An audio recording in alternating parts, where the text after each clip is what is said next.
La paix soit avec vous, chers frères et sœurs. Ce dimanche, le thème de notre réflexion est le jugement favorable. Les textes sont tirés d'Isaïe au chapitre 43, le psaume 125, la lettre aux Philippiens au chapitre 3 et Saint Jean au chapitre 8, versets 1 à 11, où Jésus sauve des mains des pharisiens une femme adultère. La voix du Seigneur aujourd'hui, une réflexion proposée par le jésuite Jean Améblé. Le sage Touareg constate que dans notre monde, nous sommes enclins à huer, divulguer et faire des commérages sur l'échec des autres, plutôt que de louer les réussites de ceux-ci ou de celles-ci. Il affirme donc en filigrane, on entend les fracas des arbres qui tombent, mais pas le murmure de la forêt qui pousse. Bien souvent, le bien est ignoré et même nié. Le Seigneur agit contrairement quand dans la première lecture, il parle par la bouche du prophète Isaïe. « Voici, je fais une chose nouvelle. » Ne faites plus mémoire des événements du passé. Oui, je vais faire passer un chemin dans le désert, des fleuves, dans les lieux arides. Le langage de Dieu, en effet, est toujours celui d'un langage d'espoir. Comme si ce peuple d'Israël, têtu, l'a déçu et n'a pas suivi ses commandements. Dans l'évangile de Saint Jean, je suis fasciné par l'attitude de Jésus.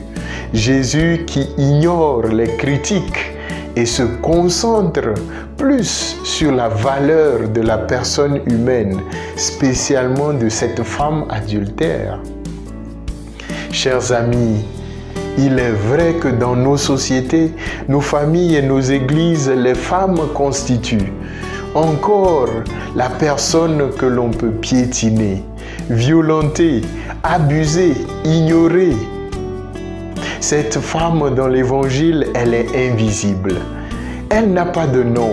On la surprend, elle seule, en train de se prostituer avec d'autres hommes.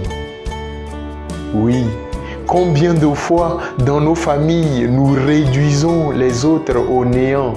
Nous piétinons les autres, nous faisons d'eux ou d'elles l'incarnation même du mal. Mon péché, notre péché à tous, c'est d'associer l'autre au mal et de ne voir aucun bien en lui ou en elle. Nous critiquons plutôt que d'encourager. Nous voyons le mal seulement dans le cœur de nos frères ou de nos ennemis, plutôt que de chercher à découvrir qu'ils ou elles sont aussi capables de faire le bien. Dans la dernière encyclique du pape François Christus Vivit, Jésus est vivant, celui-ci nous invite à relire nos blessures. Reprenant les paroles des évêques du Rwanda, il affirme « La réconciliation avec l'autre demande d'abord de découvrir en lui la splendeur de l'image de Dieu. » Dans cette optique, il est vital de distinguer le pécheur de son péché et de son offense pour arriver à la vraie réconciliation. Cela veut dire que tu haïsses le mal que l'autre fait ou t'inflige, mais que tu continues de l'aimer parce que tu reconnais sa faiblesse et vois l'image de Dieu en lui ou en elle. Oui, nos blessures peuvent nous conduire à nous isoler, à rejeter nos ennemis.